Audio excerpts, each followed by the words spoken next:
People are telling you who they are every second. Their eyes, their tone, their silence, it all speaks. The problem, you're too distracted to hear it. You think influence is about talking louder. It's not. It's about seeing deeper. The one who can read emotion controls the interaction. The one who stays calm controls the outcome. This is the science of reading people, not to manipulate, but to master awareness. Understand others and you'll never be blindsided again. Let's begin. Chapter 1. People speak without words. People speak, but not with words. They speak with their eyes, their posture, their tone, their silence. And if you don't learn to see that language, you'll always be blind in every conversation. That's the truth. You think you're listening, but you're not. You're reacting to noise, not noticing signals. Every movement, every blink, every pause is communication. 90% of what people say has nothing to do with the words they use. That's the key. Words lie, the body doesn't. You have a choice. You can keep believing what people say, or you can start paying attention to what they show. That's where real understanding begins. That's where influence begins. That's where awareness becomes power. Look around you, at work, at home, online, everyone's talking. Few are paying attention. They're busy crafting words, not reading the truth. They hear "I'm fine" and believe it. They see a smile and assume confidence. But they never notice the crossed arms, the shifting feet, the tension in the jaw. They never notice the silence after a question, the microflinch before a lie, the sigh before surrender. If you want to read people, start there. Start with the body. Start with the energy that leaks through the mask. A liar can train their mouth, but they can't train their pulse. They can fake their tone, but they can't fake stillness. When truth and body language disagree, always trust the body. That's the law of human behavior. Let's talk about the negotiator. He sits across the table, silent, calm, collected. He asks one question. Then he watches. He doesn't rush. He doesn't fill the silence. He waits. Because silence makes people reveal themselves. The other man shifts in his chair, adjusts his tie, clears his throat. He says, "That's my best offer." But his shoulders rise. His eyes dart left. His lips press tight. He's lying. He's uncertain. He's bluffing. The trained observer sees it instantly, not because of genius, but because of discipline.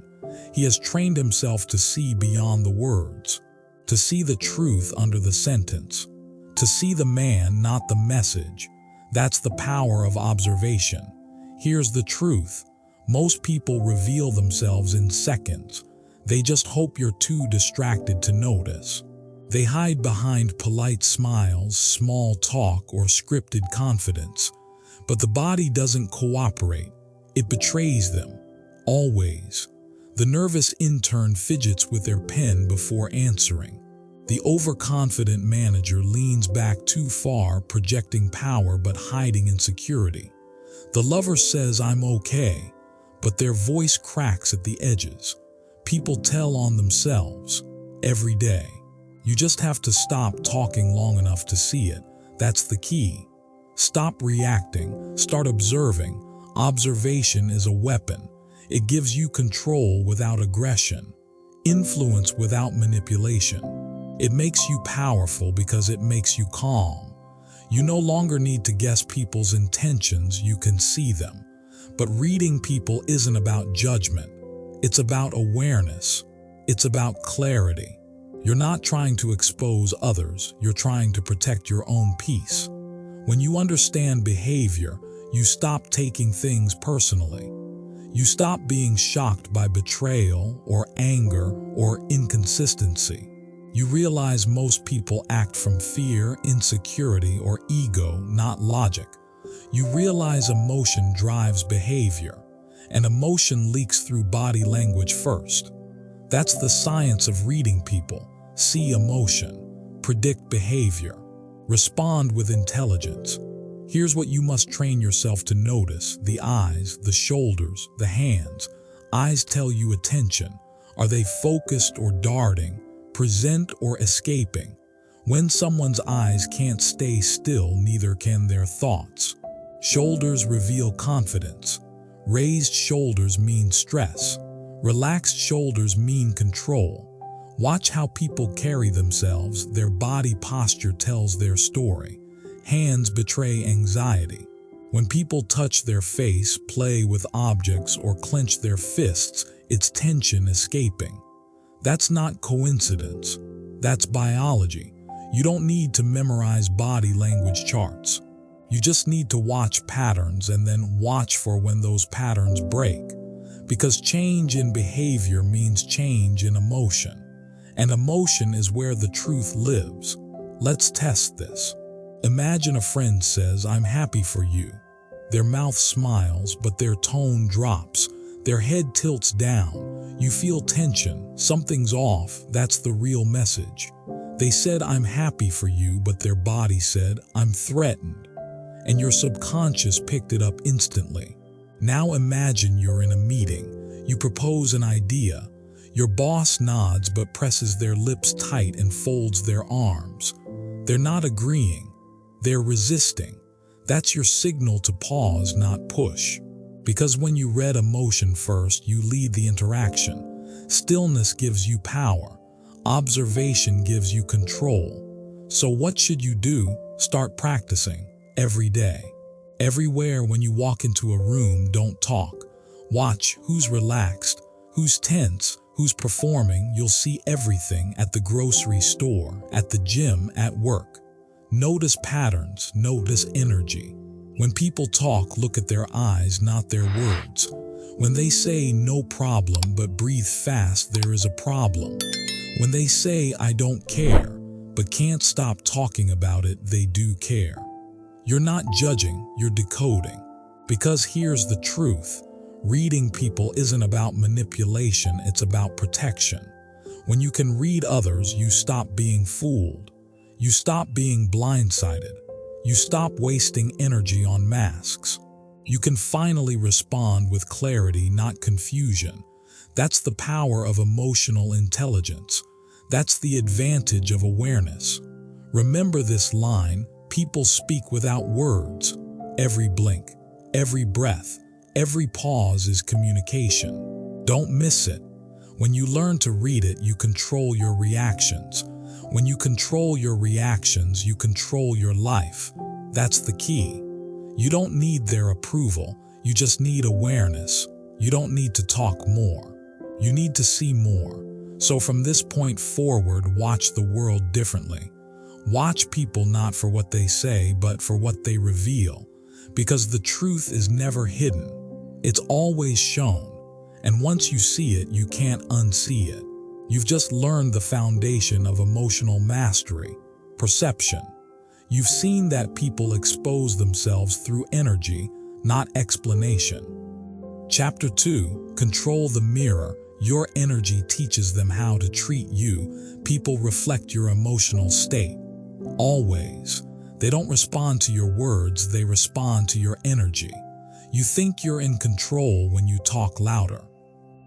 You think you're leading when you explain more. But here's the truth: the room mirrors the energy you bring into it.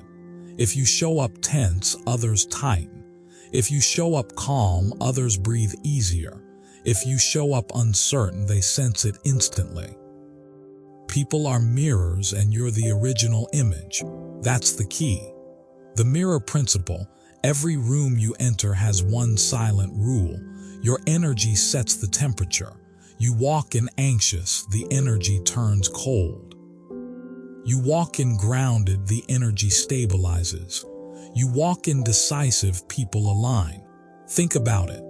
The best negotiators, the best leaders, the best communicators, they don't talk more.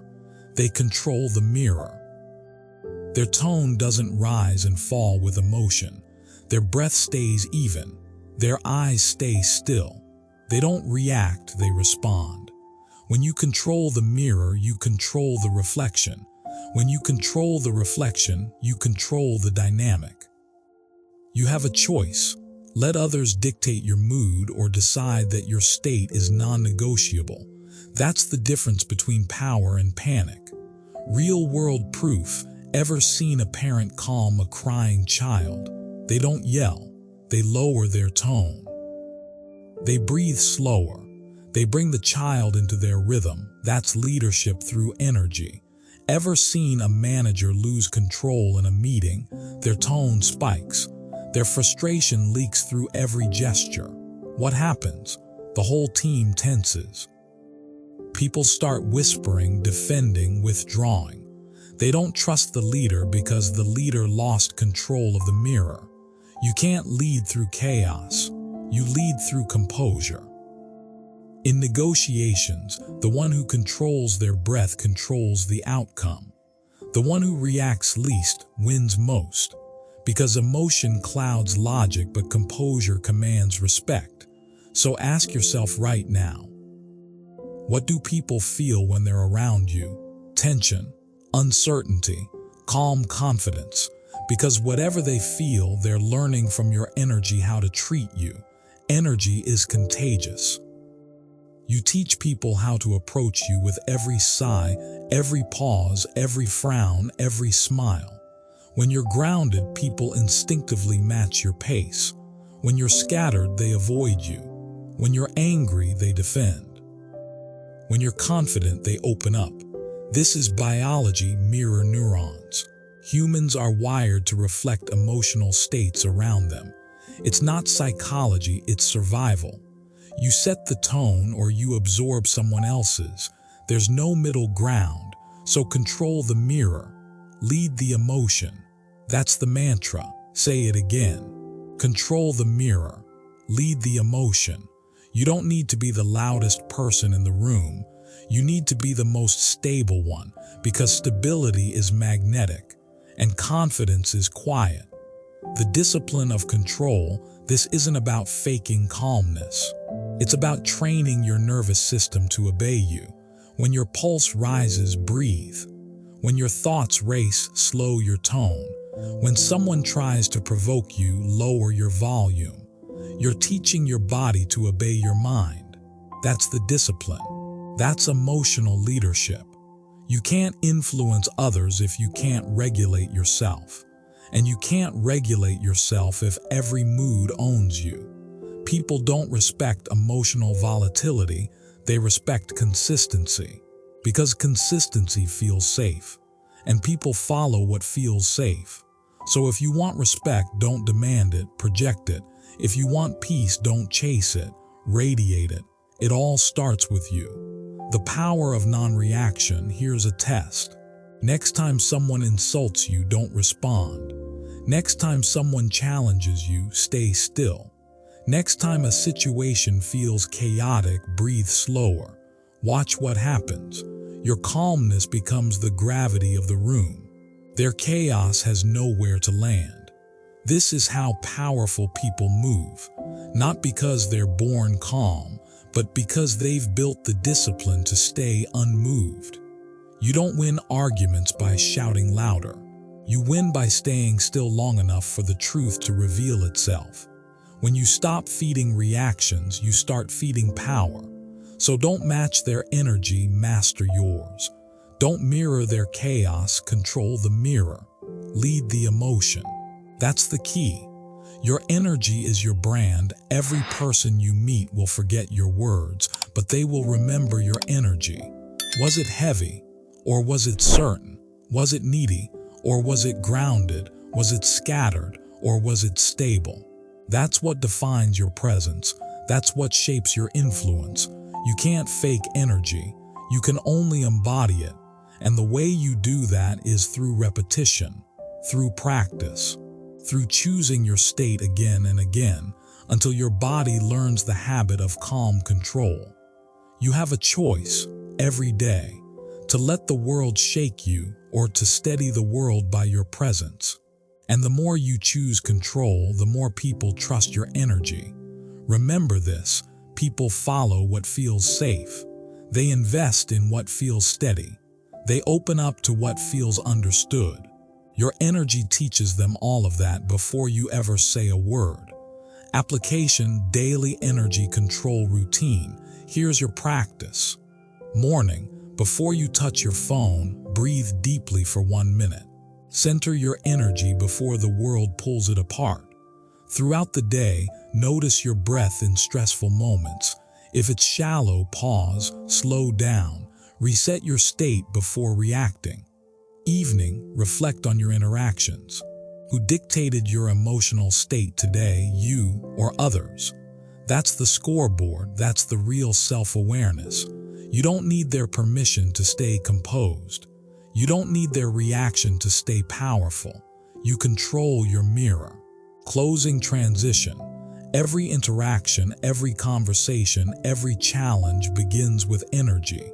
If you master your energy, you master your influence.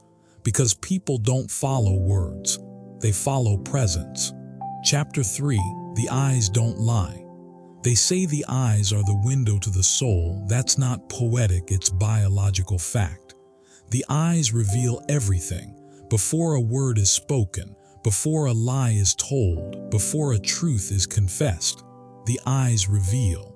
Always you can fake your smile, you can polish your tone, you can rehearse your words, but your eyes, they betray you every time.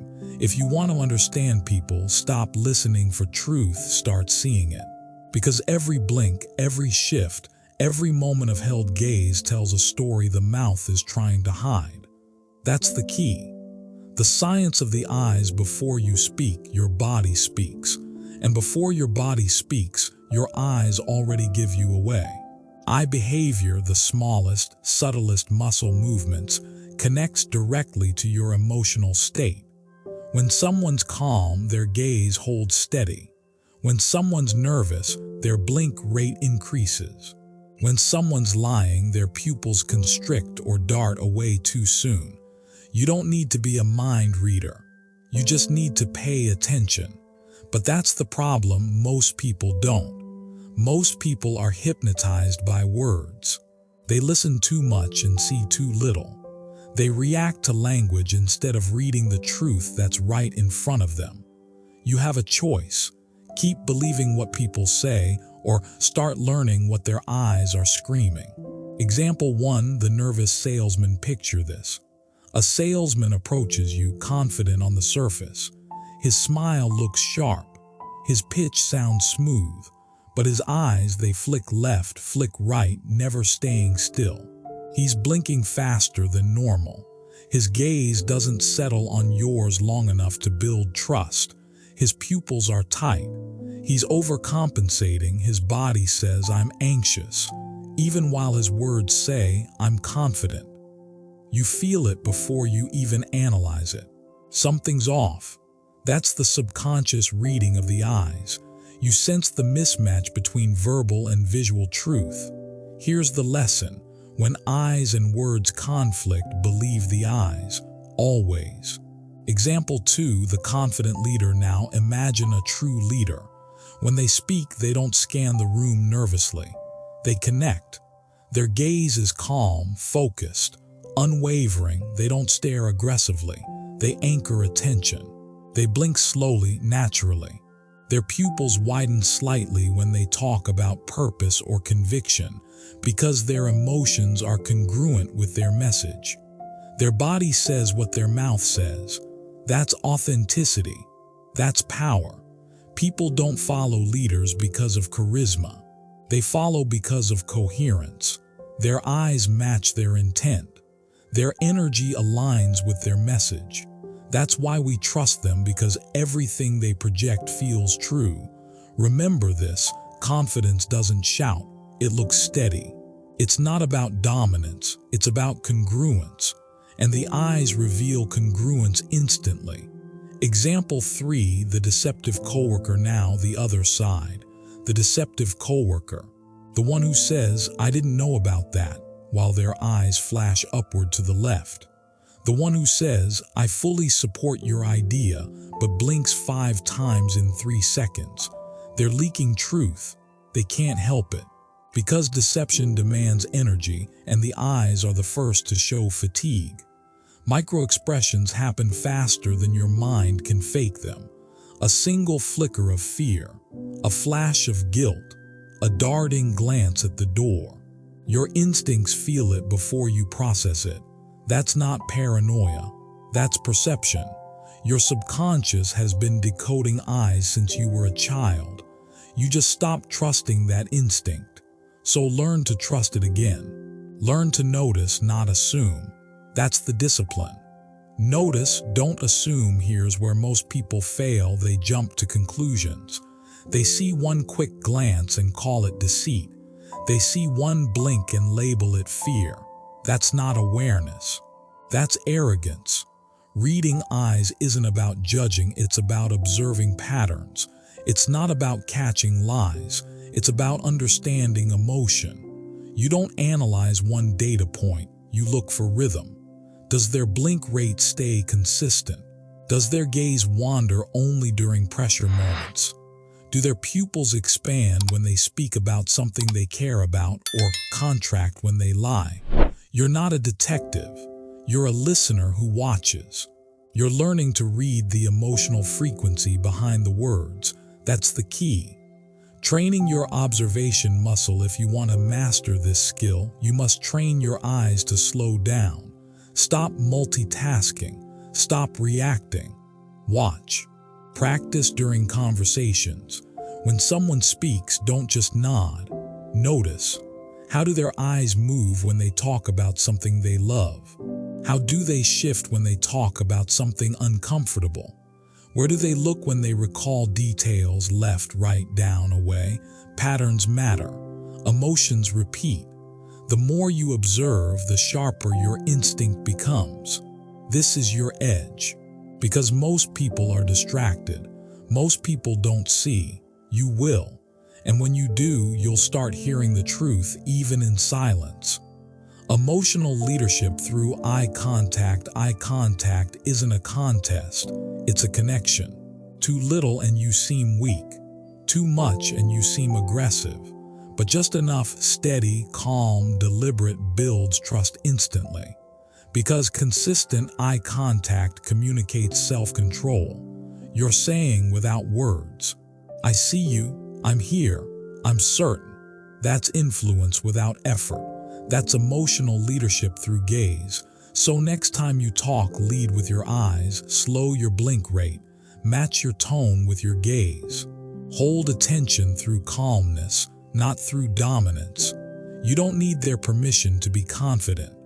You just need control over your focus. The eyes reveal intent before action in conflict. Watch where eyes move before words come. In meetings, observe whose gaze breaks first. In relationships, notice who maintains connection and who looks away when the truth arrives.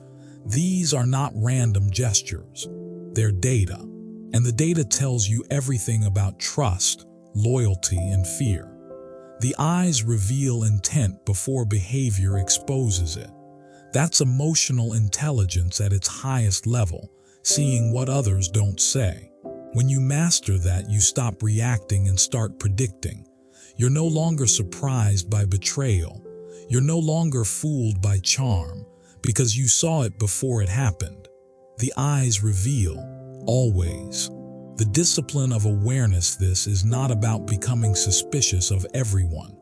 It's about becoming aware of everyone. It's not about finding liars. It's about seeing humanity, the fear, the hope, the truth, beneath every conversation. Awareness is power, and like all power, it demands discipline. You have to slow down, you have to stay present, you have to read people, not rush them. That's emotional mastery. That's influence through perception. The eyes reveal emotion, but only to those patient enough to watch. You have that patience. You have that control. You just have to choose it. Closing transition. You've learned the language of eyes, the unspoken truth that no one can hide. You've learned to observe, not assume. You've learned that the eyes reveal always. But reading people isn't only about seeing what's outside. It's about hearing what's inside. Because beyond eyes and gestures, there's something deeper, the energy behind the silence. Chapter 4, Emotional Energy, the Invisible Language. You walk into a room and you can feel it before anyone speaks. Tension, calm, chaos, that's emotional energy. You don't see it, you feel it. Every person carries an emotional frequency, their energy. It's the invisible language beneath every conversation, every decision, every interaction. Most people are blind to it. You won't be. Because once you understand emotional energy, you stop reacting to moods and start directing them. That's the key. Energy is contagious. Here's the truth. Emotions are contagious. Anger spreads. Anxiety spreads. Calm spreads. Confidence spreads. You've seen it before. One person walks in furious. Suddenly the whole room feels tight. Another walks in grounded, the air clears. Everyone breathes easier. That's not magic. That's mirror neurons. Your brain literally syncs with the emotional state around you. But here's the problem. Most people live like emotional sponges. They absorb everyone else's chaos and then wonder why they're exhausted. That's weakness disguised as empathy. You have a choice. Absorb their storm or anchor your calm. Detect energy. Don't absorb it. That's emotional discipline. You teach people how to feel around you. Your emotional energy teaches people how to behave. When you're centered, people calm down. When you're reactive, they mirror your chaos. You are the thermostat, not the thermometer. You don't measure the room, you set it. If someone walks in angry, you don't meet them there. You stay steady. You lower your tone, you slow your breathing. Your calm tells their nervous system, you can't pull me into your storm. That's control. That's power. You can't lead others until you can lead energy. And you can't lead energy until you can lead your emotions. It's not about being cold. It's about being clear. It's not about being detached. It's about being disciplined. Detect energy. Don't absorb it. The Stoic power move. The Stoics understood this long before psychology caught up. They called it apatheia, not the absence of emotion, but mastery over it. You don't suppress emotion. You observe it. You feel it. You name it. But you don't let it run you. That's what modern Stoicism looks like. You don't match people's energy. You regulate your own. When someone attacks you emotionally, they're testing your stability. They want you to lose composure to mirror their dysfunction. You don't. You breathe. You wait. You respond with precision. That's the Stoic power move, calm under fire. Because the one who can stay centered controls the dynamic. Every argument, every negotiation, every relationship. The person who controls the emotional tempo wins. So when you feel that emotional wave coming toward you, pause. Detect it, label it, choose your response. That's mastery. Example, the meeting that turned. Picture this. You're in a team meeting. Tension builds. Voices rise. One person gets defensive, another gets sarcastic. You feel your chest tighten. You feel your pulse climb. Your instincts want to fight back. That's the transfer. You're absorbing their energy. But then you remember, detect, don't absorb. You ground yourself. You breathe. You lower your tone. Suddenly the tension shifts. Others match you. The storm doesn't consume you, you calm it. That's leadership through energy. That's invisible influence. Energy literacy, reading without reacting. Reading emotional energy is a skill. You can train it the same way you train physical awareness. Step 1, notice your body. When someone speaks, where do you feel it? Chest tightens, jaw clenches, shoulders rise. That's your nervous system responding. Don't ignore it. Don't fight it, read it. Step 2, identify the source. Is this emotion yours or theirs? Did it start inside you or did it transfer from someone else? Step 3, choose your stance. You can absorb it, reflect it, or redirect it. Absorbing drains you. Reflecting escalates conflict. Redirecting, that's control. That's mastery. That's the difference between reacting and leading. You have a choice every single time. Emotional boundaries aren't walls. Some people mistake emotional discipline for emotional distance. They confuse boundaries with barriers, but real boundaries are strength. They protect your peace without killing your empathy. When someone comes to you in pain, you can feel it, but you don't become it. You can understand them without losing yourself. Empathy without boundaries becomes self-destruction. Compassion without control becomes chaos. You don't need to absorb people's energy to care about them. You just need to stay steady enough to help them regulate theirs. That's the key. Emotional transference in action. Ever notice how arguments escalate? Because emotion jumps like electricity. Anger sparks anger. Fear triggers defensiveness. If one person stays grounded, the current breaks. The charge stops. That's why your calm is not passive. It's active leadership. It's the invisible command that says, "This space is safe. This moment is mine." The more chaotic the world becomes, the more valuable your calm is. In business, in relationships, in war. Because everyone wants to follow someone who doesn't flinch. That's emotional energy control. That's your silent power. Training calm under pressure. You can't fake calm. You train it. Start with awareness. When you feel someone's emotion pulling you, breathe, deep, controlled, deliberate. Then separate yourself mentally. Say it to yourself. This is their energy, not mine. That phrase builds emotional armor. You acknowledge their storm, but you stay dry. Practice it daily. Traffic, arguments, work stress, family chaos. Every situation is a rep. You're training emotional muscle. And like any muscle, it grows through resistance. That's discipline. That's the work. The power of emotional detachment. Emotional detachment doesn't mean you stop caring. It means you stop collapsing. You stop letting every comment, every tone, every glare dictate your peace. You stop reacting to noise because you realize most of what people project has nothing to do with you. They're expressing their own fears, their own frustration, their own chaos. Don't make it yours. Their energy is their responsibility. Your energy is yours. You don't need their permission to stay calm. You just need self-control. Emotional mastery equals freedom. Freedom isn't doing what you want. It's feeling what you feel and still choosing your response. That's emotional mastery. That's power. When you detect energy without absorbing it, you stop living in reaction. You stop being pulled by other people's moods. You become the steady presence others depend on.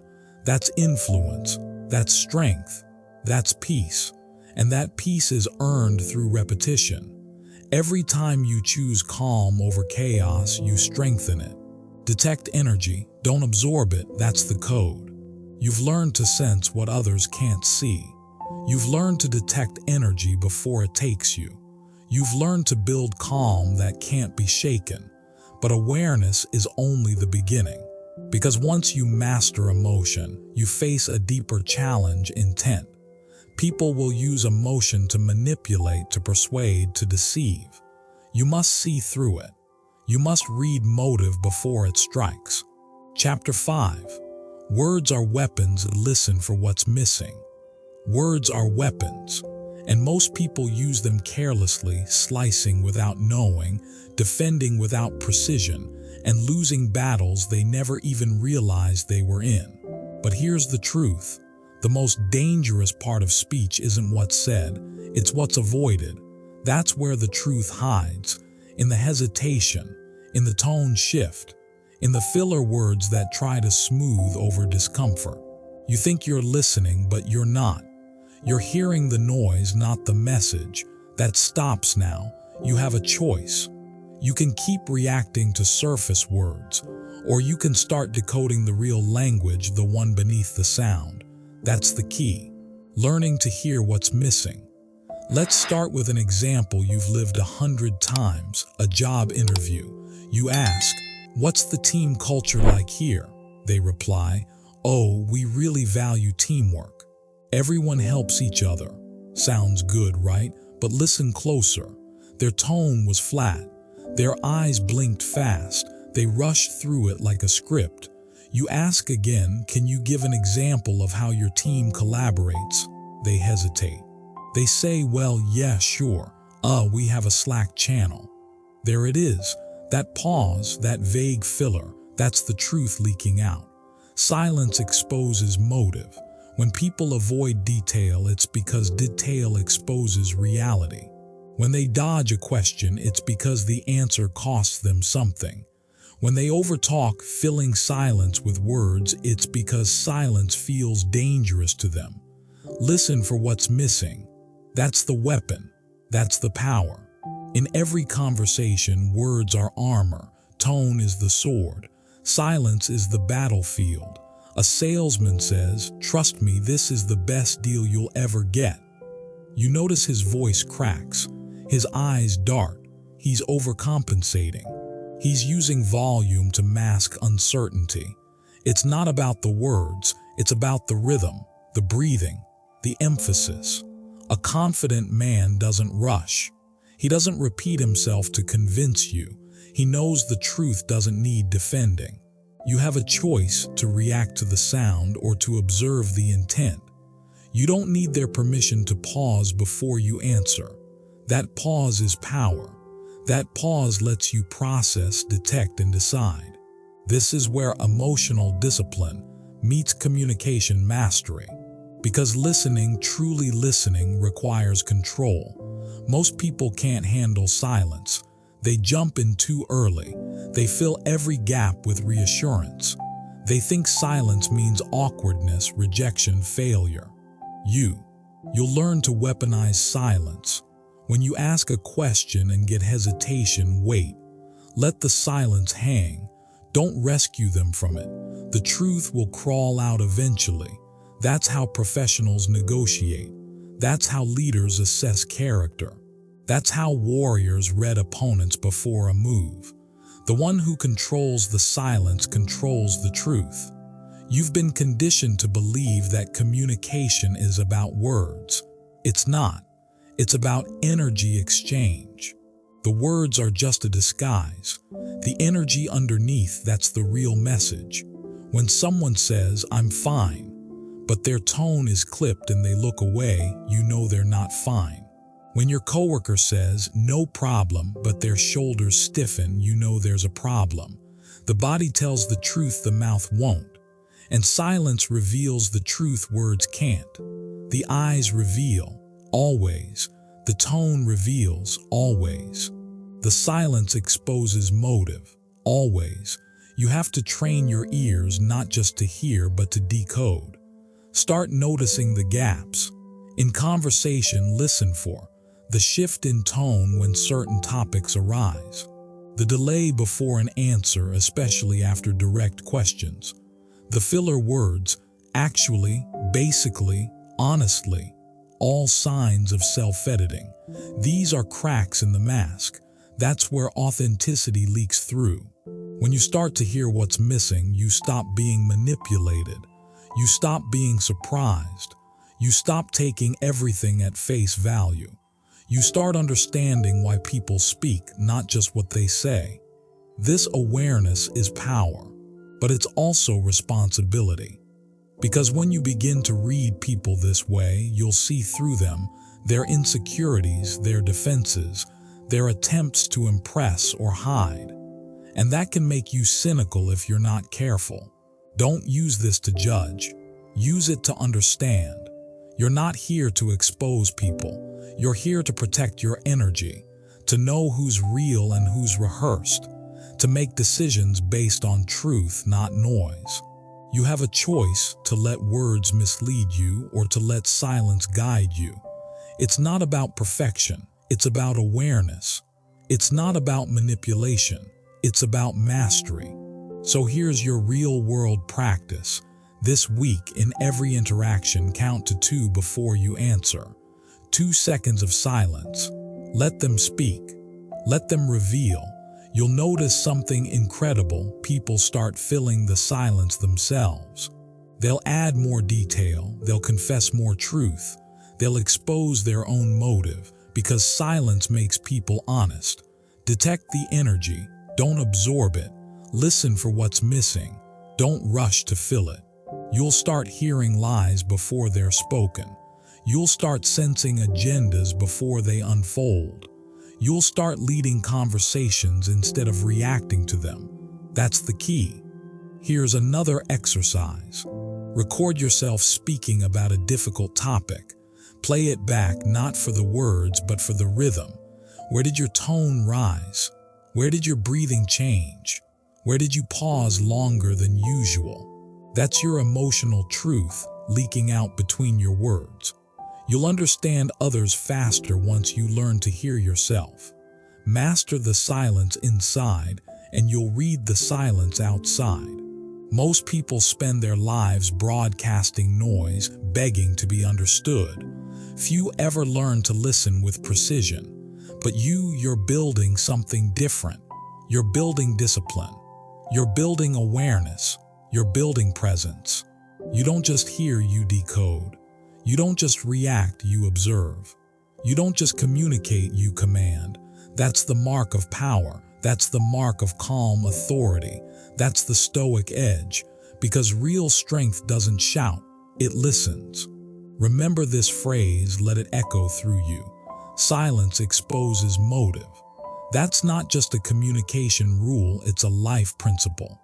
When you stop rushing to fill every gap, you start hearing truth in everything. Truth hides in hesitation. Truth hides in tone. Truth hides in what's not said. You don't need their permission to pause. You don't need their validation to question. You only need awareness and restraint. That's how you turn every conversation into insight. That's how you turn every word into a weapon. You've learned to listen with new ears, to hear the unspoken, to sense intention. But that's only the beginning. Chapter 6, The Power of Still Observation. Watch first, speak last. Stillness is power. Observation is control. Reaction is weakness. The world moves fast. Everyone's talking, scrolling, responding, defending. Everyone's rushing to be heard. Few ever stop to see. You have to understand this. The real leverage doesn't belong to the loudest voice. It belongs to the calmest presence. The one who watches. The one who waits. The one who moves last and moves right. That's the key. Watch first, speak last. Stillness is not an action. It's calculation. It's emotional discipline disguised as patience.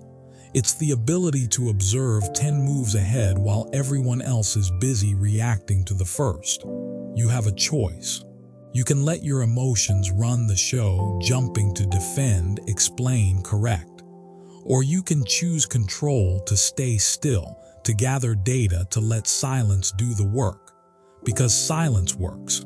It forces others to reveal themselves. When you stop reacting, you start seeing who's truly in control. Watch first, speak last. It's not about being passive. It's about being strategic. Think about it. In any heated conversation, the first person to speak loses control. The one who reacts gives away emotional power. The one who waits, that's the person everyone adjusts to. When you stay quiet, others start filling the void. They start justifying, explaining, confessing. People fear silence, so they fill it with truth. That's the law of still observation. Silence exposes motive. Stillness extracts honesty. It's not about intimidation, it's about clarity. When you hold your peace, you force others to show their cards. Here's how it plays out in real life. In a meeting, someone challenges your idea. Don't rush to defend. Pause, look at them. Let the silence stretch. they'll start to fill it. They'll start revealing their insecurities, their assumptions, their blind spots. You didn't fight for control, you kept control. That's emotional intelligence in its sharpest form. Watch first, speak last. In negotiation, silence is your greatest weapon. When they make an offer, don't respond instantly. Let them wait. Let them feel the weight of your stillness. They'll talk themselves into giving more. Because silence feels uncomfortable for the untrained. But for the disciplined, silence is home. You have a choice: fill the space or command it. The powerful command it. Let's be clear, still observation isn't passive, it's active awareness. You're scanning tone, you're reading posture, you're tracking patterns. When you train your stillness, your senses sharpen. You start noticing what others miss. The slight tremor in a voice, the twitch before a lie, the micro-reaction before the truth lands. You start understanding people, not just words. That's how influence works, not by dominating, but by decoding. Stillness gives you data. Reaction blinds you to it. That's the key. You have to rewire your reflex. Because the world trained you to believe that fast response means intelligence. It doesn't, it means insecurity. You think you're proving yourself, you're just proving you can't wait. Stop talking just to fill air. Stop reacting just to feel relevant. Stop needing to have the last word. Real power doesn't rush. Real power observes. Watch first, speak last. That's not weakness, that's strategy. Think of a chess grandmaster. They don't slam pieces in panic. They wait. They watch. They read their opponent's eyes, rhythm, tempo. Every move is deliberate. That's still observation in action, silence between strategy and victory. Now apply that to your daily life. When someone irritates you, pause before responding. Count to 3. Breathe. Use that silence to observe what's really happening. Is it about them or about you? Are you reacting to disrespect or to your own insecurity? That's the question stillness helps you answer. It's not about pride, it's about clarity. It's not about ego, it's about mastery. Here's the truth. Most people don't want control, they want release. They want to dump their emotion somewhere. They want you to react so they can justify their chaos. Don't give them that satisfaction. Don't be their mirror. Be their wall. Let their noise echo and die out in your silence. That's strength. You have a choice: absorb their chaos or reflect calm. Choose calm every time, because stillness is contagious. It calms the room. It lowers tension. It asserts dominance without aggression. You don't need their permission to be calm. You just need the discipline to hold your ground. Try this. Next time you're in a disagreement, slow down your breathing. Drop your shoulders. Maintain eye contact. Don't rush your words. Don't match their tempo. Make them match yours. You'll feel the shift. The power tilts towards stillness. They'll start second-guessing themselves. They'll soften their tone. They'll follow your pace. That's leadership. That's command without volume. Watch first, speak last. And here's the deeper truth: still observation doesn't just expose others, it reveals you. When you sit in silence long enough, your own emotions surface. Your impulses show. Your triggers speak. You learn what drives your reactions: fear, pride, validation. You start seeing the storms inside you before they control your behavior. That's mastery of self. And you can't lead others until you lead that inner noise. Stillness trains your mind to slow down. Observation trains your judgment to sharpen. Together, they create power that looks effortless. That's what makes people listen to you without you demanding it. That's presence. So here's your practice. In every conversation today, hold back 20% of what you want to say. Don't rush to answer. Let people reveal themselves. When you're about to argue, don't. Watch. When you're about to defend, don't. Wait. You'll be shocked by how much truth comes out when you stop reacting. That's the key. Watch first, speak last. Because when you do, you stop being part of the chaos. You become the calm in the storm. You stop chasing validation. You start commanding respect. That's not luck. That's discipline. Stillness is not silence. Stillness is awareness. Stillness is control. It's not about doing nothing. It's about doing the right thing at the right time. And you can't know the right time if you never stop to watch. You have a choice. Keep living on emotional impulse. Or step into strategic observation, the zone where wisdom lives and power grows. That's the Stoic way. That's the warrior's mind. That's the leader's edge. You've learned to control your words. You've learned to control your silence. Now it's time to control your focus. Because stillness gives you awareness, but focus gives you direction. Chapter 7. Emotional intelligence is your superpower. Understand emotion. Command response. Emotional intelligence is not weakness. It's not softness. It's not being nice. It's power, real power. Because when you control your emotions, you control your world. That's the key. Understand emotion. Command response. You have a choice. React emotionally like everyone else, or respond intelligently like a leader. That single choice between reaction and response separates chaos from control. Let's get something straight. Emotional intelligence isn't about suppressing how you feel.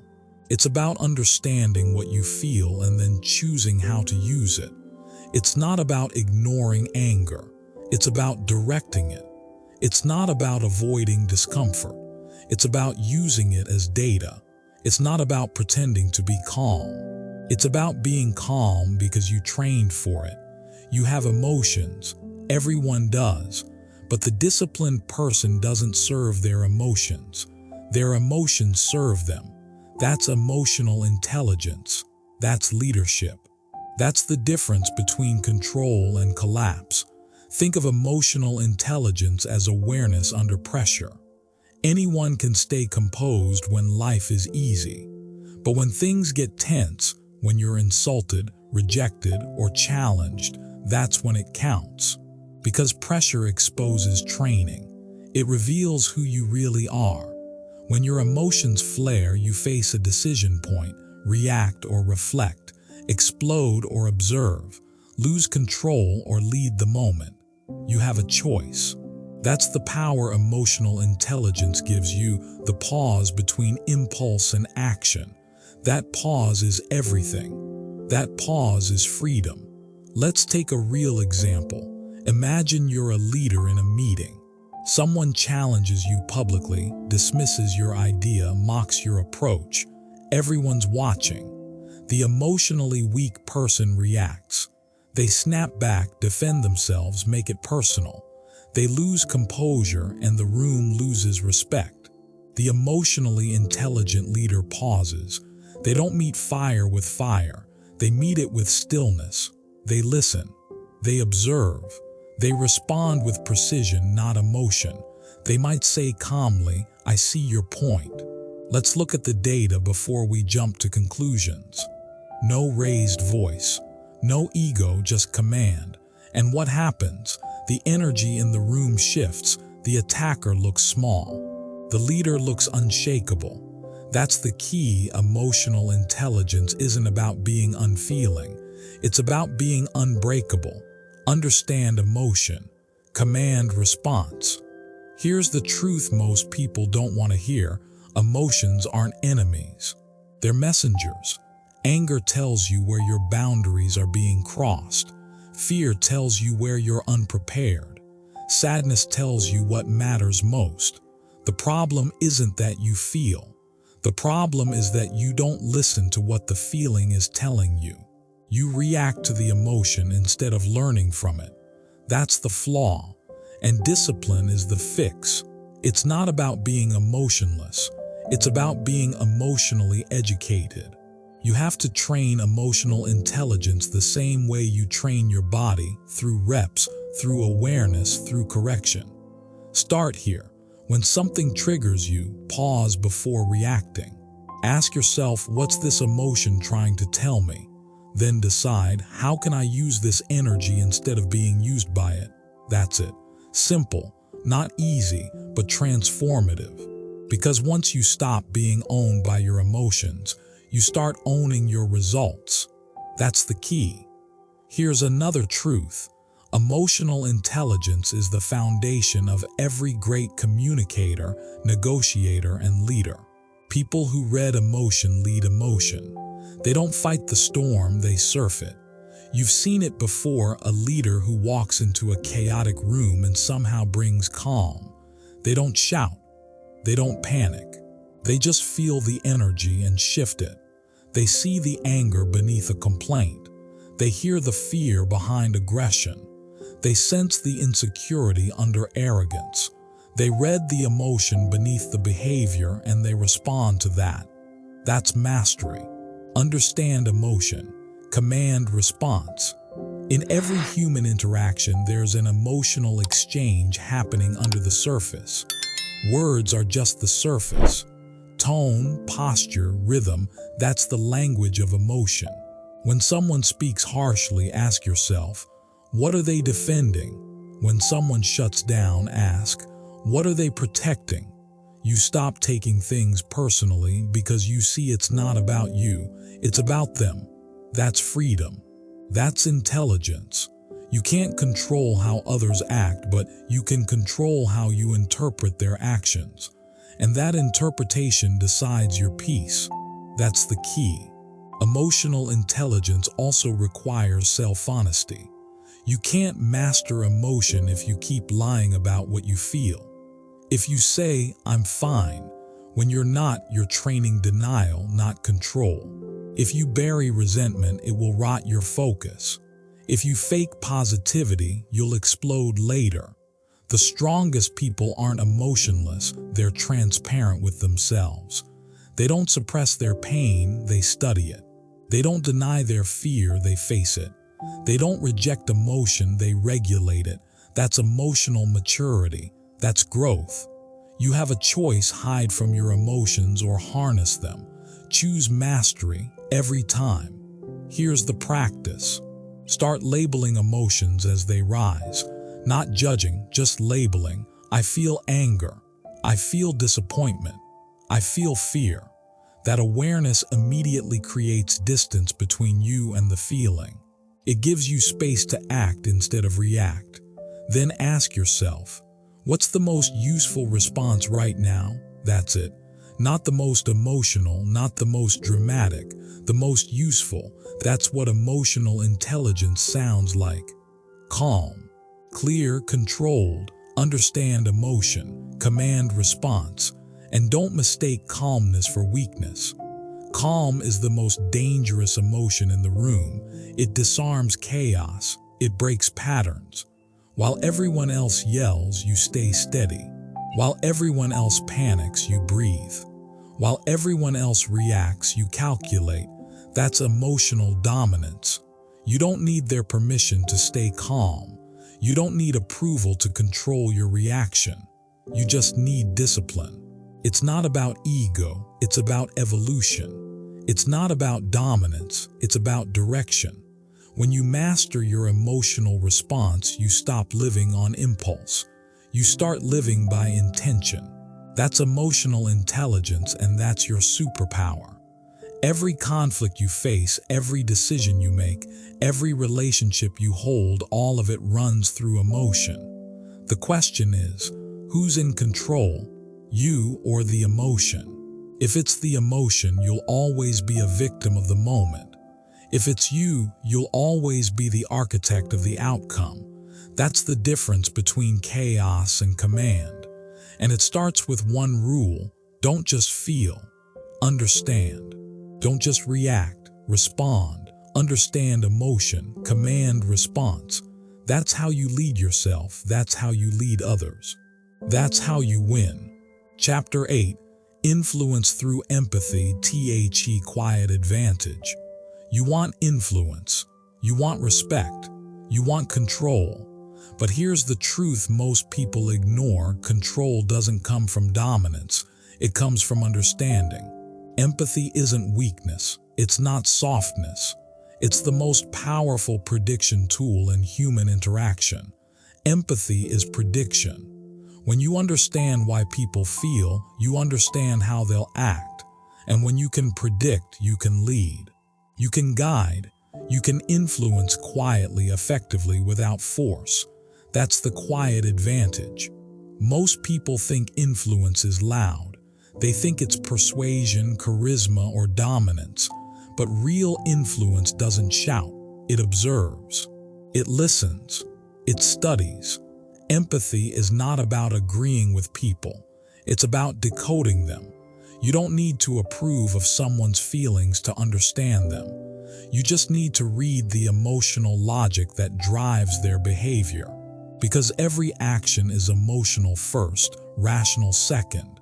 Every argument, every negotiation, every relationship. So when you react to what they say, you're already behind. But when you respond to what they feel, you're ahead. That's the key. Here's what most people get wrong. They confuse empathy with sympathy. Sympathy says, I feel bad for you. Empathy says, I see what drives you. Sympathy drains your power. Empathy multiplies it. Why? Because empathy allows you to step into their world without losing yourself in it. You don't take on their emotions, you study them. You don't absorb their energy, you analyze it. That's what gives you power in any situation. You don't need their permission to understand them. You just need attention, awareness, and emotional discipline. Think about any conflict, personal or professional. Someone's angry, someone's defensive, someone's posturing. The amateur reacts. The professional empathizes. The amateur says, why are they treating me like this? The professional says, what pain or fear is making them act this way? Empathy shifts you from reacting to reading, from fighting emotion to using emotion. Because once you understand someone's emotional map, you can navigate it better than they can. That's power. Quiet, invisible, unstoppable power. Let's take a real example. Imagine you're in a negotiation. The other person keeps talking about price, cutting you off, raising their voice. They're aggressive, maybe even disrespectful. Most people push back. They argue. They match tone for tone. But the emotionally intelligent person, they don't flinch. They see it for what it is, insecurity disguised as aggression. They ask calm questions. They stay silent longer than expected. And slowly, the other person's energy changes. Because they realize they can't control someone who doesn't react. That's the quiet advantage of empathy. You see emotion, but you don't become it. You have a choice every day. You can mirror people's chaos or you can master it. When someone attacks, you can fight back or you can observe. When someone's silent, you can fill the space or you can study it. When someone's emotional, you can match their intensity or you can redirect it. That's emotional discipline. That's leadership. It's not about being passive. It's about being precise. Empathy is not surrender, it's strategy. Because when you understand what others crave, approval, safety, validation, recognition, you can position your words, your timing, and your silence to create outcomes that serve both of you. And that's influence. Here's the truth. You can't change people, but you can guide them. You can't control emotion, but you can predict it. And when you can predict emotion, you can shape behavior. That's what great leaders do. That's what great parents do. That's what emotionally intelligent people do. They read the current before they step into the river. They don't fight the flow, they use it. You can do the same. When you start reading people through empathy, you stop taking things personally. You stop reacting to surface behavior. You start seeing patterns, fear patterns, pride patterns, validation patterns. And once you see the pattern, you're free from the game. You stop saying, "Why are they like this?" And you start saying, "Ah, I see why they need this." That's emotional mastery. That's empathy at work. In every conversation, ask yourself, what's the emotion behind their words? What's the need they're trying to meet? What are they not saying? That's how you read people. And once you can read people, you can lead them quietly. Because the person who understands emotion controls the interaction. Always. Empathy doesn't make you weaker. It makes you unpredictable. Because nobody can manipulate someone who sees through emotion. They can yell, guilt, flatter, or gaslight, but you'll see it all. Because you're not reacting. You're observing. You're watching cause and effect. You're staying one step ahead. Empathy is prediction. Remember that. It's not about being nice, it's about being aware. And awareness is power. So, what should you do starting today? First, slow down. When someone speaks, don't rush to respond. Pause, listen, observe. Notice tone, pace, and hesitation. That's where emotion hides. Second, remove judgment. You don't have to like what someone feels to understand it. Objectivity gives you clarity. And third, train yourself to respond, not react. Responses come from clarity. Reactions come from emotion. That's the difference between chaos and control. You have a choice. Every time someone triggers you, you have a choice. To mirror or to master, to fight or to understand. Choose understanding. Because empathy wins long before logic ever enters the room. And here's the final truth. The more you understand people, the less they can manipulate you. The more you listen, the more they reveal. The more you empathize, the more influence you gain. It's not magic, it's mastery. It's not about being emotional, it's about being emotionally intelligent. Empathy is prediction. Empathy is leadership. Empathy is power. Understand emotion. Command response. That's the law. Chapter 9. The lie detector within. Trust what you feel. You felt it before. That tightening in your chest. That uneasy silence before something goes wrong. That moment when everything looks fine but something feels off. That's not paranoia. That's perception. Your body knows before your mind understands. Your intuition is intelligence. Don't silence it. The truth is simple. You already have a built-in lie detector. It's called awareness. It's called instinct.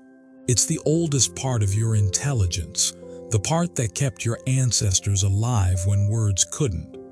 But today, we drown it. We silence it with overthinking. We ignore it because we want to be polite, agreeable, or logical. We feel something's wrong, but we rationalize it away. We sense danger, but we tell ourselves we're imagining things. We hear the truth in someone's tone, but we pretend their words are enough. You've done it. I've done it. We all have. And every time the outcome is the same: regret. Because deep down you knew, you always knew. Your intuition is not a whisper, it's a signal. And when you ignore that signal, you betray yourself. Here's the key. Your subconscious mind processes reality faster than your conscious mind can interpret it. It notices micro-expressions. It detects changes in tone, tension, posture, even before you consciously recognize them. It's always scanning for patterns, always protecting you, always speaking, but you have to listen. That strange feeling in your stomach when a deal seems too good.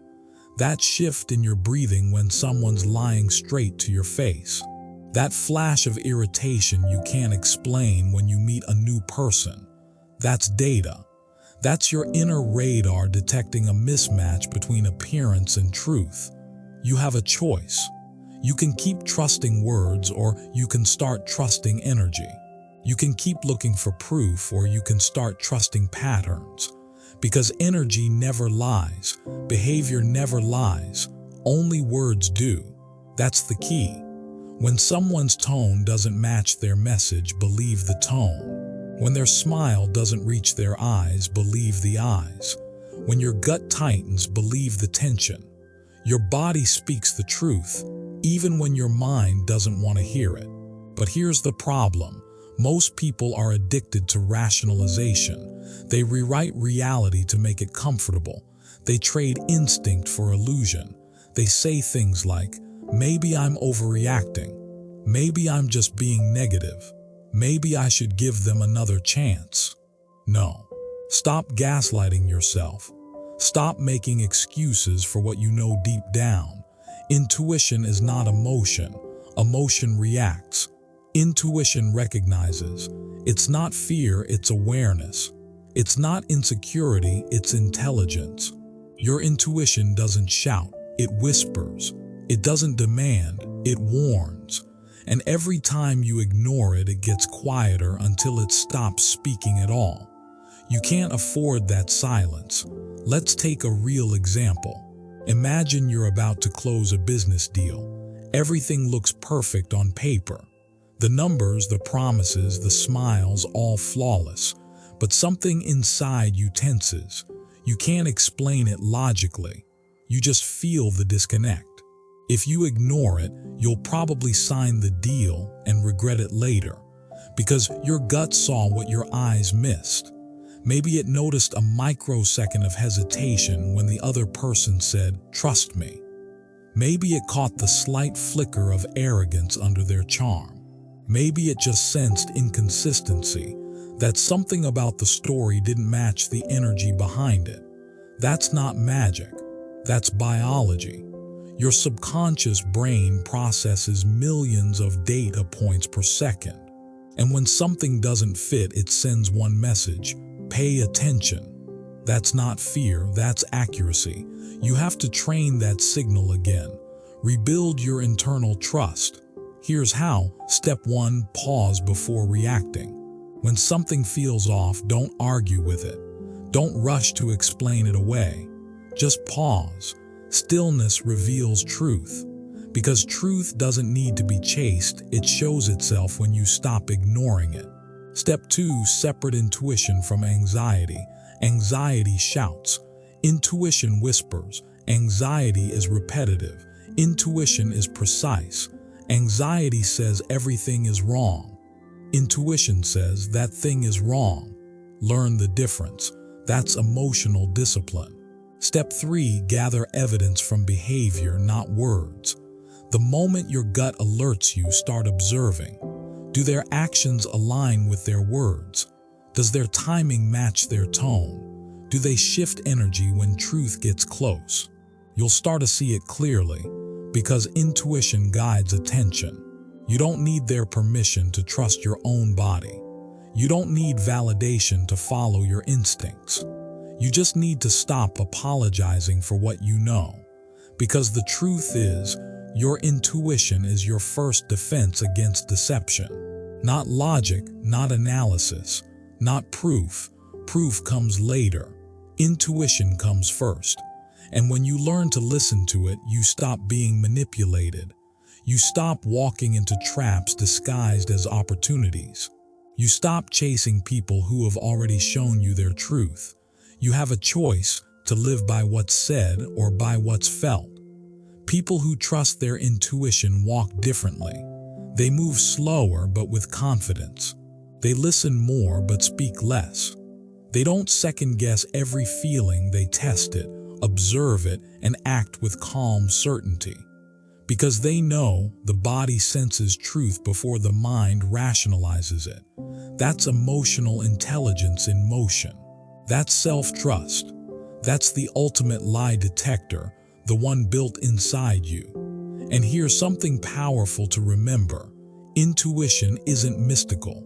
It's practical. It's your nervous system recognizing patterns it has seen before and warning you before your conscious mind connects the dots. So when you say, "I just had a feeling," what you really mean is, "My subconscious noticed the truth faster than I did." That's intelligence. Don't apologize for it. Don't ignore it. Don't drown it out with noise. Listen, feel, trust. Because the more you trust that signal, the stronger it gets. And the stronger it gets, the safer, wiser, and more effective you become. Your intuition is intelligence. Don't silence it. It's not about guessing. It's about awareness. It's not about being paranoid. It's about being prepared. That's the key. Chapter 10. The calm manipulator. Influence without force. Power doesn't always look like power. It doesn't need to yell. It doesn't need to prove. It doesn't need to threaten. True power, real influence, is calm. Because the calm one controls the temperature of the room. The calm one sees clearly while everyone else drowns in emotion. The calm one doesn't chase control. They create it. That's the key. You don't dominate people by force. You guide them through presence. You influence not through volume but through vibration. Power isn't control. Power is awareness. Look around any negotiation, boardroom, or argument. Who leads? Not the loudest person. Not the most emotional. The leader is the one who doesn't flinch. The one who listens more than they speak. The one who watches everyone else burn their energy while they conserve theirs. That's strategic energy. That's composure. That's influence without force. You have a choice. You can keep reacting or start directing. You can keep pushing or start pulling. That's the calm manipulator's mindset. Let's define something important. Manipulation isn't evil when it's conscious. It becomes dangerous when it's selfish. But to manipulate simply means to shape, to move energy, to direct outcomes with awareness instead of aggression. And when you understand people, their fears, their patterns, their ego triggers, you can move them without conflict. You don't need permission to influence. You just need clarity. Because when you're calm, people trust you. When you're calm, people follow you. When you're calm, you become the mirror and they reflect your energy. That's why composure is the ultimate strategy. Think of a negotiator who never rushes. While others panic, they lean back. They speak slowly. They breathe deeply. Every word is measured. Every silence is intentional. They let the other person fill the silence. And in that silence, truth spills out. That's power without pressure. That's dominance without aggression. They're not emotional, they're surgical. Because they understand one truth: emotions drive behavior. Calm drives results. In any human interaction, there are two energies: reaction and control. When you react, you surrender control. When you stay calm, you become control. The calm manipulator doesn't need to win every exchange. They win the frame. They decide the emotional context of the conversation. When you master the frame, words don't matter. Tone matters. Pace matters. Energy matters. You're not fighting for dominance, you're leading the direction. That's the difference between emotional chaos and emotional command. Here's the practical skill. Observe before you engage. Most people enter a room and start talking. They're trying to be seen, trying to be liked, trying to prove. But the calm manipulator walks in differently. They scan first. They watch posture, tone, tension. They measure who's nervous, who's confident, who's pretending. They don't reveal energy, they absorb data. And when they finally speak, it lands. Why? Because their words carry weight, because they waited, because their energy was still while everyone else's was scattered. That's not luck, that's discipline. It's not about intelligence, it's about restraint. Influence through calm starts with self-regulation. Your emotions can't lead your strategy. When someone attacks you verbally, don't fight back, observe. When someone tries to guilt you, don't justify, pause. When someone tries to rush you, don't comply, breathe. You're not there to match their emotion. You're there to outlast it. You don't need their permission to stay calm. You don't need validation to be silent. You don't need to react just because they want you to. The calm manipulator knows. The first person to lose emotional control loses the game. That's the key. Let's take a real-world example. Two coworkers disagree in a meeting. One raises their voice trying to prove a point. The other stays composed, nods slowly, and speaks once clearly, firmly, and without emotion. Who do people side with? The calm one. Every time. Because calm energy signals certainty, and people trust certainty. They follow it instinctively. They don't even know why, they just do. That's human nature. We're wired to seek stability in chaos. And when you project that stability, you instantly gain influence. That's not luck, that's science. But here's where most people fail. They confuse calm with passivity. They think staying quiet means losing power. Wrong. Stillness is not weakness. Stillness is strategy. Calm doesn't mean you accept everything. It means you choose what's worth reacting to. It means you control the frame instead of getting pulled into someone else's. The calm manipulator doesn't suppress emotion, they channel it. They use emotion as a signal, not a weapon. It's not about pretending to be peaceful, it's about being purposeful. You want to influence without force. Then master this, energy direction. If someone's anxious, you don't match their anxiety, you slow them down. If someone's angry, you don't counter their fire, you lower your tone and speak softer. If someone's insecure, you don't over-reassure, you give calm certainty through presence. That's control. That's leadership. That's emotional aikido, redirecting energy instead of resisting it. When you lead the emotional direction, you lead the entire situation. People follow energy, not authority. That's the secret of influence most never learn. You have a choice every day. Match chaos or project calm. Chase attention or command it. Force control or radiate it. The calm manipulator chooses stillness. They know that silence creates tension, and tension reveals truth. They know that patience builds pressure, and pressure exposes weakness. You don't have to overpower anyone to influence them. You just have to make them feel your composure. Because composure is contagious, and once they feel it, they start to regulate themselves to match you. That's how the calm manipulator wins, quietly, invisibly, completely. Let's be clear, this isn't about pretending to be emotionless. It's about emotional leadership. When you stay calm, you lead the room. When you stay grounded, you become the anchor. When you stay aware, you become unshakable. You become the person everyone unconsciously looks toward when things fall apart. That's real power. That's influence without force. That's mastery through awareness. Power isn't control. Power is awareness. It's not about being perfect. It's about being present. It's not about proving dominance. It's about radiating certainty. That's the discipline. That's the difference. That's the way. Chapter 11. The unshakable presence, becoming the person no one can read. People respect mystery. They fear what they can't predict.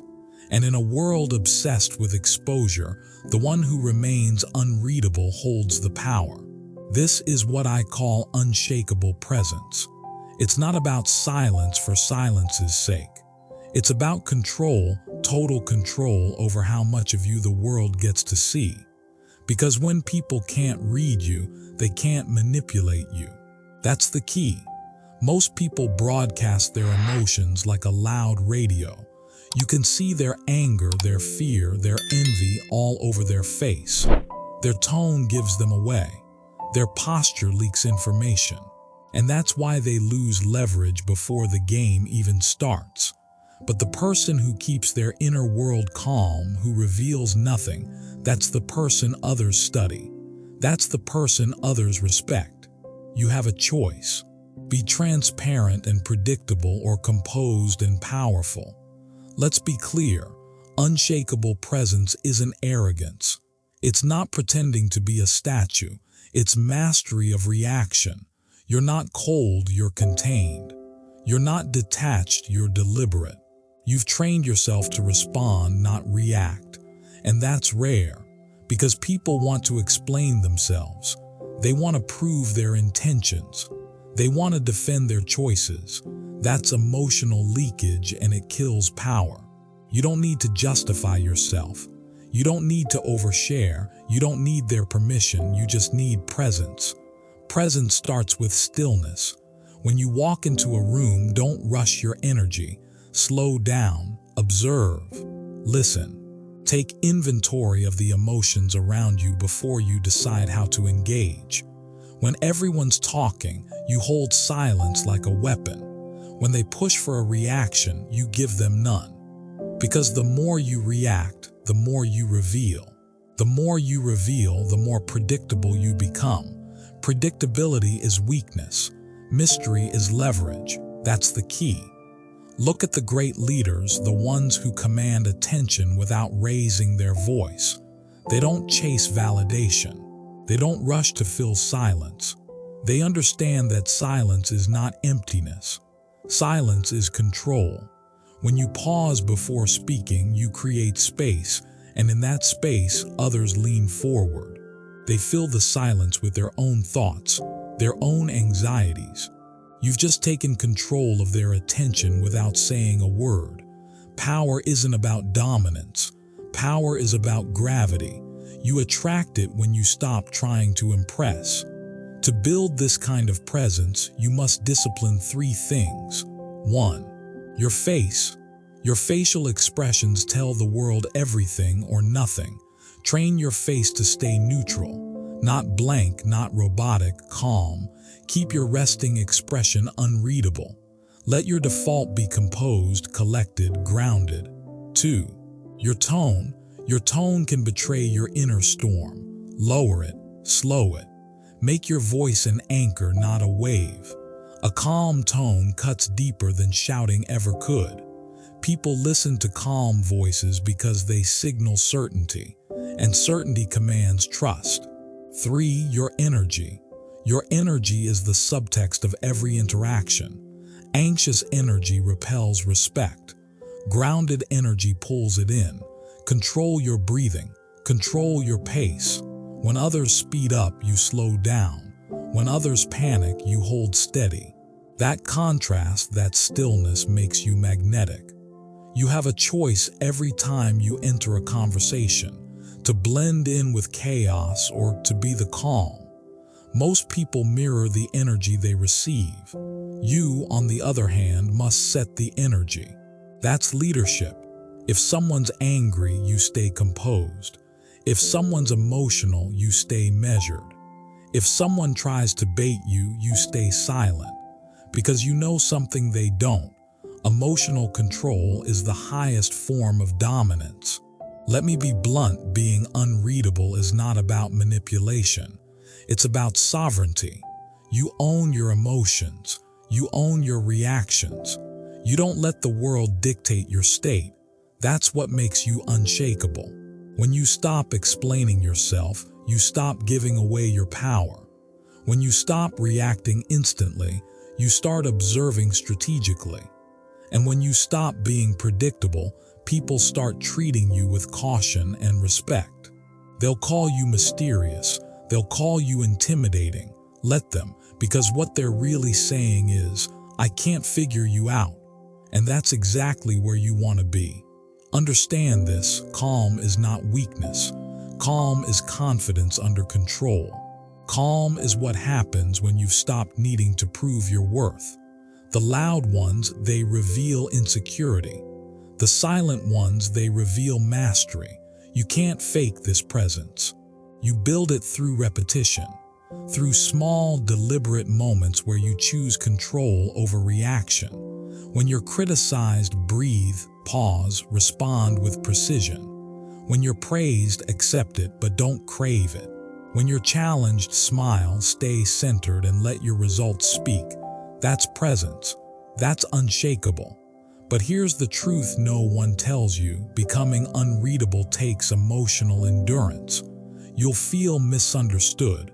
You'll feel isolated. You'll want to explain yourself just to be seen. Don't. Remember, this is the discipline of composure. You're not in this to be liked. You're in this to be effective.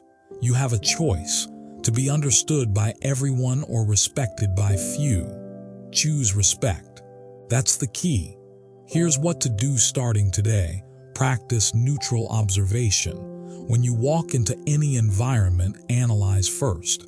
Speak 30% less than you want to. Silence is your leverage.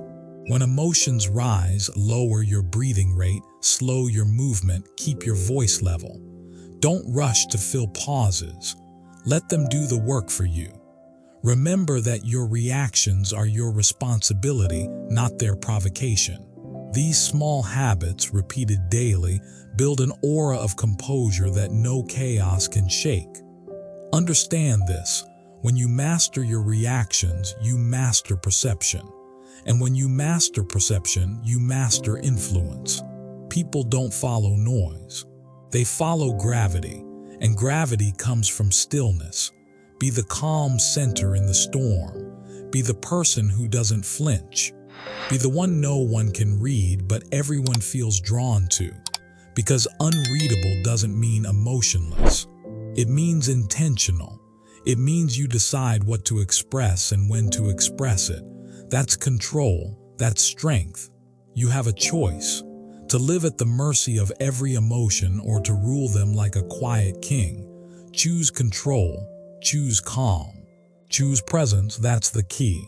Chapter 12. The discipline of solitude, where real power begins. Solitude. The word scares people because solitude means silence. And silence means you're left with yourself. No noise to hide behind. No crowd to validate you. No distractions to numb the truth. That's where real power begins. When you stop running from your own thoughts. When you stop chasing constant noise. When you finally sit in the silence and listen. That's the key. Most people can't handle solitude because it exposes everything they've buried. Their fears, their insecurities, their wasted potential. They'd rather drown it out with constant activity. But the strongest people, they use solitude as a weapon. They understand that power grows in isolation, not applause. You have a choice: run from the silence or master it. Let's get something straight. Solitude is not loneliness. Loneliness is emptiness. Solitude is focus. One drains you, the other refuels you. Loneliness says, no one's here for me. Solitude says, I don't need anyone to build myself. That's the difference. That's the discipline. It takes strength to be alone with your own mind. It takes courage to face the mirror with no filters, no masks, no audience. Because in solitude, there's no performance, only truth. You see yourself for who you are. No excuses. No noise, just raw reflection. And that's where transformation starts. In a world addicted to connection, solitude is rebellion. Everyone's online, scrolling, posting, comparing. Everyone's begging to be seen. But here's the secret: the more you need to be seen, the less power you have. Power doesn't broadcast itself. Power is silent. Power is built in private. You don't need their permission to disappear for a while. You don't need validation for taking time alone. You don't owe anyone constant access to you. You have a right to retreat, to recharge, to rebuild. That's not withdrawal, that's strategy. Think about it. Every great mind in history understood this. Writers, philosophers, warriors, leaders, they withdrew from the world to strengthen their vision, because solitude refines focus. It clears noise. It filters truth from distraction. When you're constantly surrounded by people, you absorb their chaos. Their opinions shape your decisions. Their energy drains your drive. Their fears infect your ambition. But when you're alone, you recalibrate. You hear your own voice. You rediscover your own direction. That's where you build clarity. That's where you build conviction. That's where you build power. Let's talk about why solitude works. In silence, your brain resets. You stop reacting to external noise and start responding to internal wisdom. Your creativity spikes. Your decision-making sharpens. Your emotional regulation improves. Because solitude forces you to confront your thoughts, not escape them. You start seeing patterns in your behavior. You start realizing what drains you and what drives you. You start distinguishing between what you want and what others told you to want. That's awareness. And awareness is the foundation of mastery. But solitude isn't comfortable. It's not supposed to be. That discomfort is the detox. The silence reveals everything you've ignored. You'll feel restless at first. Your mind will crave distraction. You'll reach for your phone. You'll think of people to text. You'll feel the urge to escape the stillness. That's the test. Stay, sit in it. Let the silence stretch. Because what's really happening is withdrawal. You're detoxing from external validation. You're breaking the addiction to noise. You're rebuilding your focus muscle. You have a choice. Run back to distraction or push through to depth. That's the key. Here's how you practice the discipline of solitude. 1. Schedule isolation. Make time daily or weekly where no one can reach you. No phone, no social media, no background noise. Even 30 minutes of true silence can change your mindset. 2. Observe your thoughts without judgment. When you sit in solitude, your mind will wander. Don't fight it. Watch it. See what themes repeat. That's your inner compass speaking. 3. Write. Journaling turns reflection into direction. Write what you think. Write what you fear. Write what you want. Solitude gives you clarity. Writing gives it structure. 4. Don't escape discomfort. If silence feels heavy, you're doing it right. That's your growth trying to surface. Stay longer. Breathe deeper. Own it. 5. Re-enter the world with intention. Solitude isn't about permanent isolation. It's about recalibration. You go in to build power, then return sharper, calmer, clearer.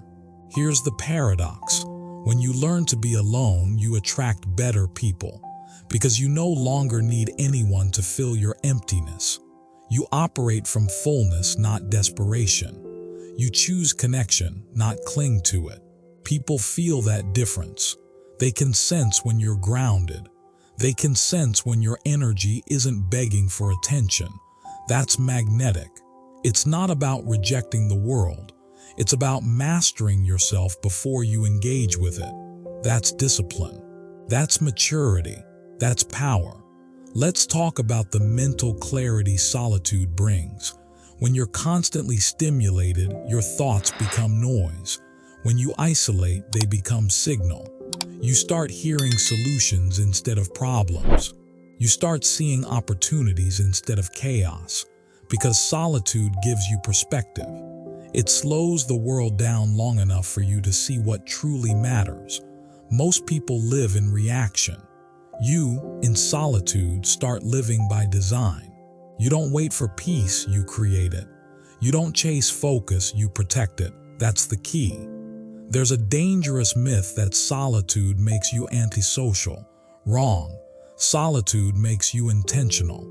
You don't reject people, you refine who deserves access. You stop wasting energy on shallow conversations. You stop chasing approval. You start protecting your attention like a currency, because it is.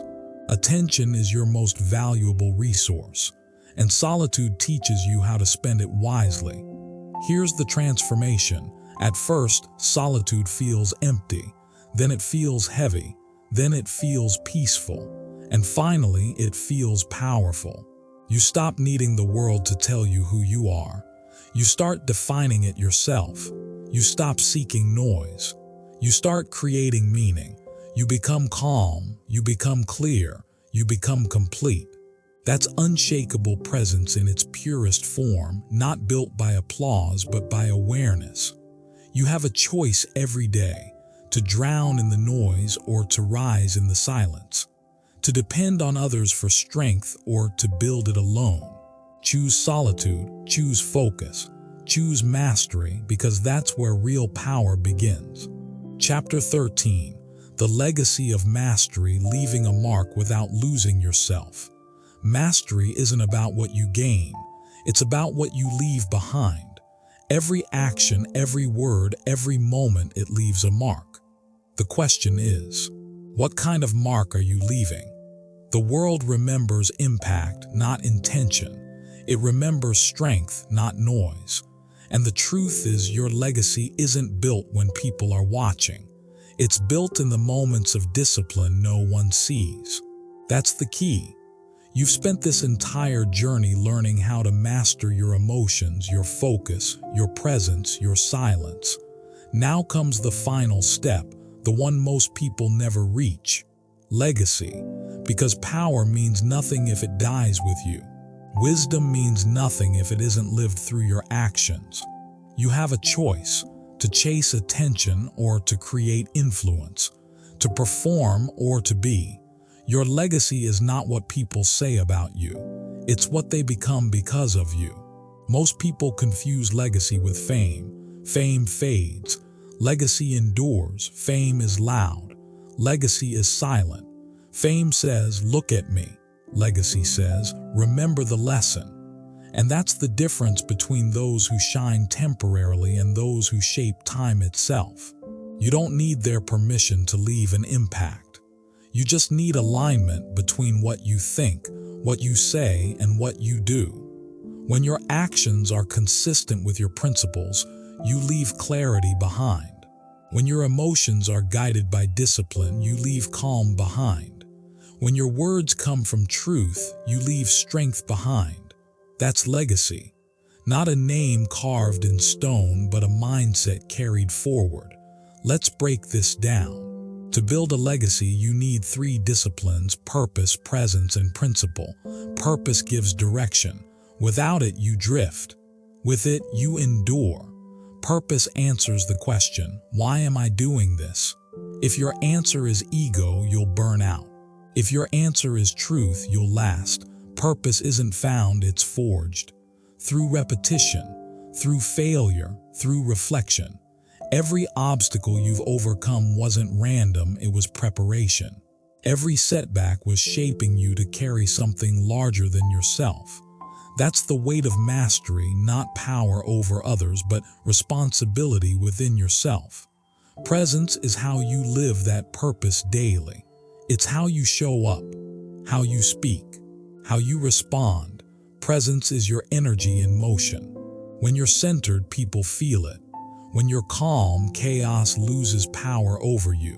When you're authentic, influence becomes effortless. Presence doesn't demand attention, it commands respect. You don't need to prove anything, you simply are. And finally, principle, the code that holds it all together. Your moral compass, your internal law. Principle means saying no when it's unpopular. It means staying silent when gossip screams for your attention. It means standing firm when others bend. Without principle, power corrupts. With principle, power purifies. That's the structure of legacy. Purpose gives you direction. Presence gives you gravity. Principle gives you permanence. Here's the truth: legacy doesn't happen after death. It's written in every choice you make while alive. When you choose discipline over impulse, you build legacy. When you choose silence over reaction, you build legacy. When you choose purpose over pride, you build legacy.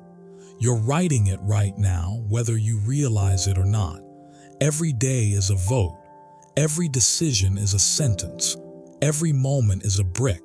And you're either building your foundation or your collapse. That's the reality.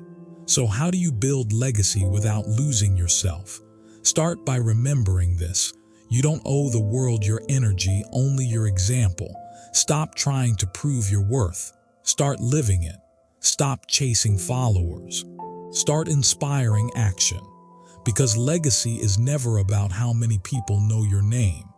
It's about how many lives were improved by your strength, your integrity, your restraint. That's why the loudest people fade fastest.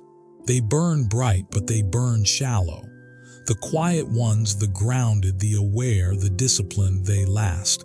Because they're not performing, they're living, they're becoming. And that's the difference. Here's what most never understand: you can't fake legacy. You can fake success. You can fake confidence. You can fake morality. But legacy, it exposes the truth. If your success came from deceit, it collapses when you're gone. If your influence came from fear, it vanishes with your absence. But if your power came from principle, it multiplies.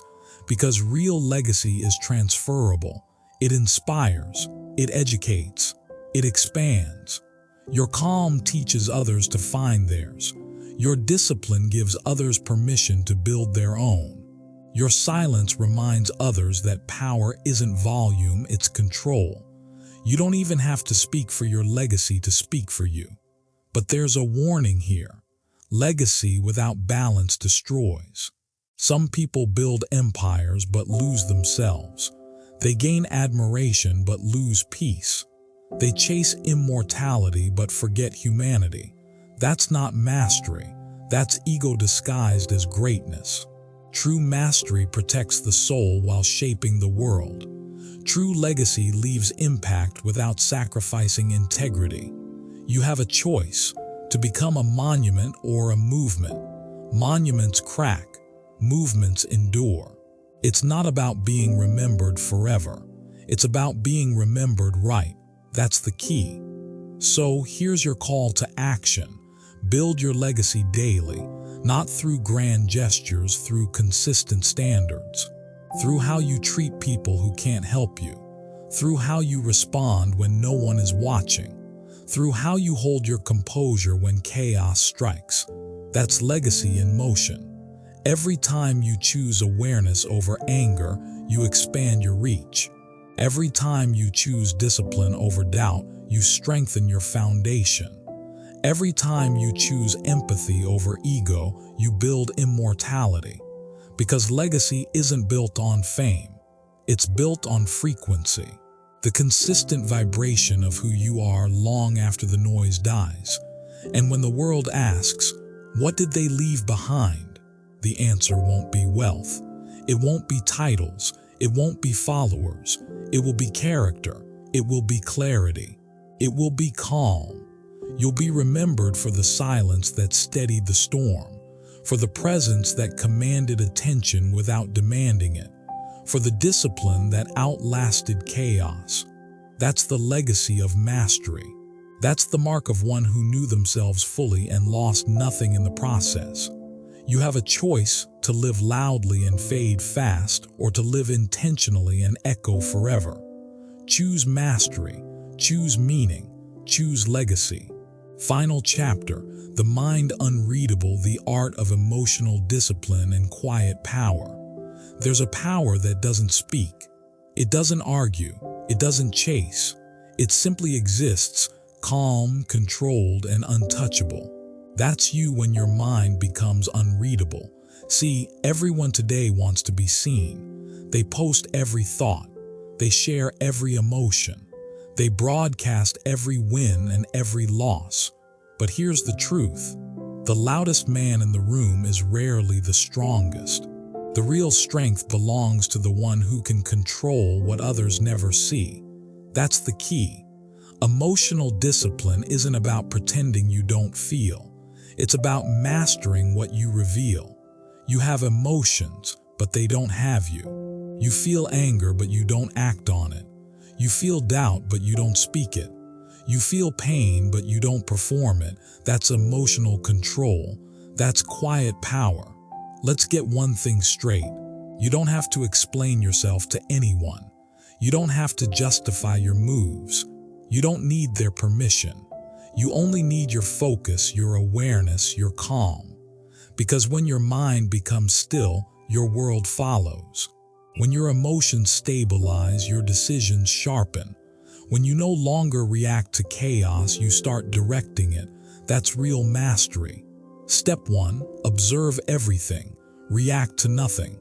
That's where it begins. Life throws insults, noise, and chaos your way. Everyone wants a reaction. Your boss, your enemies, even your friends.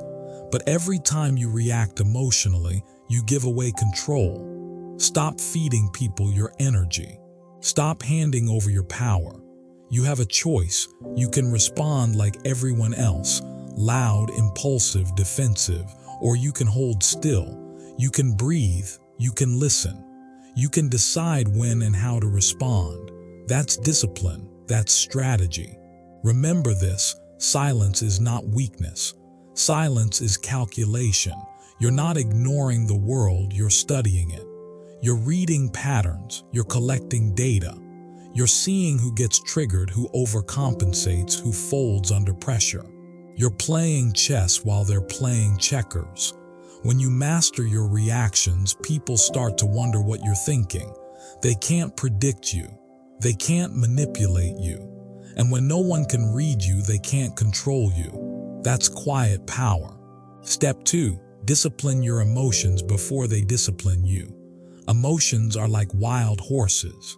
Left unchecked, they'll drag you into places you never meant to go. Anger makes you speak too soon. Fear makes you hide too long. Ego makes you fight the wrong battles. You can't destroy your emotions, but you can train them.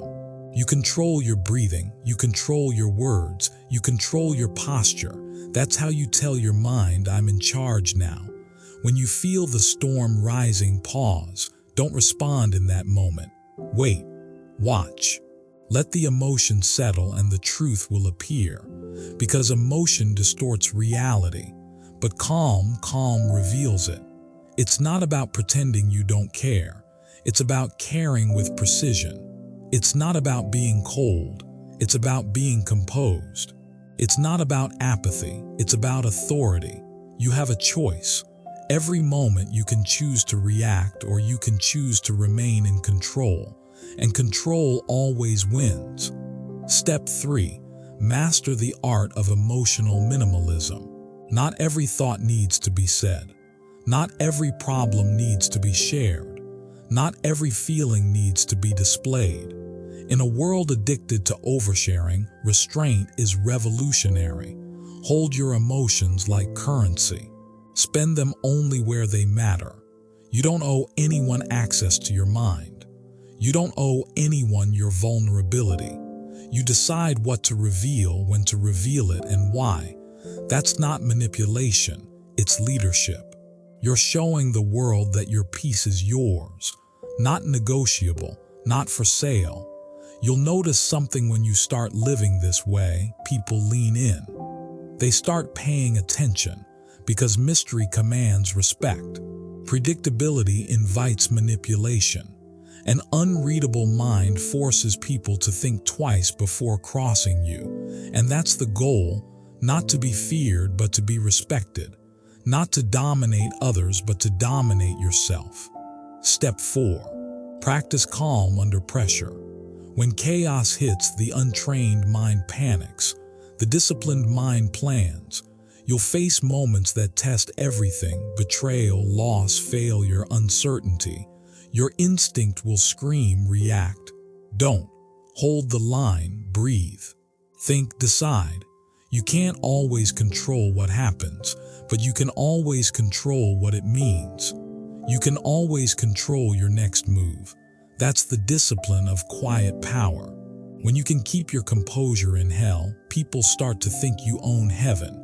Because power isn't control. Power is awareness. Power is composure. Power is the ability to stay centered when everyone else is losing balance. That's the key. Step 5. Let your silence speak. Sometimes the most powerful thing you can do is nothing. Not reply, not explain, not defend. Because every time you speak, you reveal a little more. Every time you react, you tell them where to aim next. But when you stay silent, when you stay unreadable, people fill in the blanks. And most of the time, they fill it with respect. Stillness intimidates the untrained. Calm unsettles the insecure. And your ability to remain unmoved, that's your greatest weapon. So train it daily. In small moments, when someone cuts you off in traffic, when a coworker disrespects you, when someone tests your patience. Don't flinch. Don't fold. Breathe. Pause. Reclaim control. Because the man who can stay calm when provoked controls the outcome before it begins. You have a choice. You can keep reacting to life, letting every emotion pull you around like a puppet. Or you can take the strings back. You can build an unshakable presence, a calm that commands attention, a silence that speaks louder than words. That's the art of emotional discipline. That's the essence of quiet power. When your emotions serve your mission, you become unstoppable. When your silence carries weight, you become undeniable. And when your mind becomes unreadable, you become free. That's the final transformation. That's the summit of self-mastery. You started this journey learning to control your fear. You faced your weaknesses. You built discipline. You earned power. And now reached the top. Because the ultimate strength isn't domination. It's composure. It's the ability to walk through fire without smoke touching your soul. That's mastery. That's peace. That's you. You've become the mind unreadable.